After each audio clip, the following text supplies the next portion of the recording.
Alright. I mean, you want me to read this to you? Yes. Okay, like, I don't know how to really, like, I don't know how to say it, like off the top of my head, Spanish. I can read it good, though. Alright. Alright.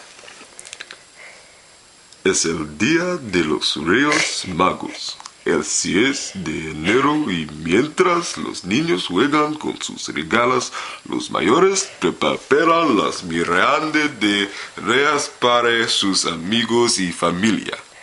Esta merienda incluye un postre especial que se llama el roscón o en México la rosca de Reyes. Cuando es la hora de comer el roscón, todo el mundo se acerca a las mesas. Una persona empieza a cortarlo. Cada persona corta una rebanada de roscón. Todos comen su porción. Cuando una persona grita, "Lo tengo",